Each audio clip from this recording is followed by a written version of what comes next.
राज्यभरात सध्या HSRP number plate संदर्भात जी आहे ती कारवाई सुरू करण्यात आलेली आहे. खरं तर 2019च्या आधी जी वाहनं रजिस्टर झाली आहेत त्यांना HSRP नंबर प्लेट लावणं बंधनकारक आहे. मात्र आपण पाहतोय की अनेक वाहनं अशी आहेत की ज्यांनी अजूनही ती नंबर प्लेट जी आहे ती बदलली नाही. जवळपास 1 ते 1.5 वर्ष झालेलं आहे. RTO कडून मुदत देऊन तर देखील जी आहे ती नंबर प्लेट बदलण्यात आलेली नाही आहे. खरं तर 30 जून ही शेवटची डेट होती, डेडलाईन होती, ती आता क्रॉस झालेली आहे. संपूर्ण जुलै महिन्यामध्ये RTO कडून मोठ्या प्रमाणात जी आहे ते कारवाई करण्यात येते. खरं तर 2019च्या नंतर जी वाहनं रजिस्टर झाली आहेत, मार्केटमध्ये आले आहेत, त्यांचा ऑलरेडी HSRP नंबर आहे. पण अनेक वाहनं 2019ची रजिस्टर्ड अशीच 19च्या आधीची रजिस्टर्ड अशी सुद्धा आहेत की ज्यांच्यावरती आजही HSRP नाही आहे. कारवाई करणारे सर स्वतः आपल्यासोबत आहेत. सरांशी आपण बातचीत करू की नेमकं काय आहे.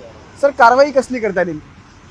ज्या वाहनांना HSRP नंबर प्लेट नसणार आहे अशा वाहनांवर आपण कारवाई करतोय. ज्या गाड्या 1 एप्रिल 2019च्या आधी रजिस्टर झाल्या होत्या त्या गाड्यांसाठी आपण मुदत दिली होती, ती संपली. आपली मुदत 30 जून 2026 रोजी संपलेली आहे. त्यानंतरच्या जे असतील वाहने त्यावर आपण कारवाई करतोय.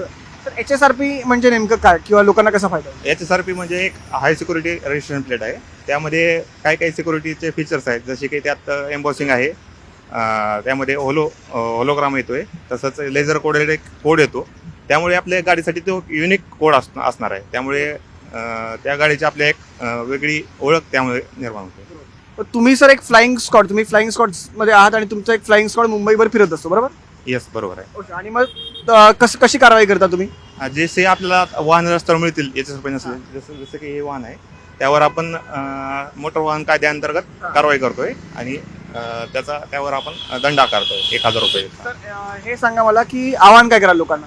आव्हान असंच आहे की लवकरात लवकर सर्वांनी आपण HSRP नंबर प्लेट बसून घ्यायचं आपल्या वाहनांना, आणि त्याची अपॉइंटमेंट जरी असेल तरी आपण ते कारवाई नाही करत त्या वाहनांवर. तर आणखी एक शेवटचा प्रश्न होता मला की आता एखाद्याचं चलन इकडे फाडलं गेलं की बाबा तुम्हाला त्याच्यावर दंड आकारण्यात आला, गरजेचं आहे की आत्ताच भरायचा की नंतर भरला तरी चालतो? कारण की अनेकदा असं असतं की लोकांकडे पैसे नसतात किंवा काही ड्रायव्हर्स असतात त्यांच्याकडे पैसे नसतात. नाही, ते दंड लगेच भरण्याची गरज नाहीये.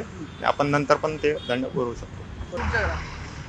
मॅम, डुप्लिकेट HSRP देखील आहे. नेमकं काय डुप्लिकेट HSRP आणि कसं अवॉइड करावं? बऱ्याच लोकांना HSRP हे ऑनलाईन पोर्टलवर जाऊन आपल्याला अप्लाय करून मग ते HSRP नंबर प्लेट मिळतं हे माहीत नाही असल्यामुळे बरीचशी मार्केटमध्ये एम्बॉस करून HSRP नंबर प्लेट आहे असं सांगून नंबर प्लेट देतात आहे.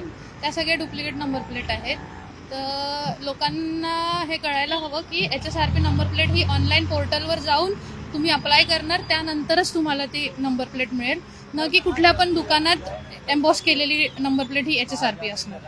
आत्ता जरी कारवाई सुरू असेल, आत्ता जरी दंडात्मक कारवाई सुरू असेल तरी आता आम्ही चलान देतो. कोणाकडे पैसे नसतील तर ते पैसे नंतर भरू शकतात. मात्र त्यांनी हे देखील आवाहन केलं की लवकरात लवकर जे आहे ते तुम्ही अधिकृत ठिकाणी जाऊन आपली नंबर प्लेट जी आहे ती लवकरात लवकर HSRP करावी, नाहीतर अर्थात तुमच्यावरती दंडात्मक कारवाई जी आहे ती होऊ शकते.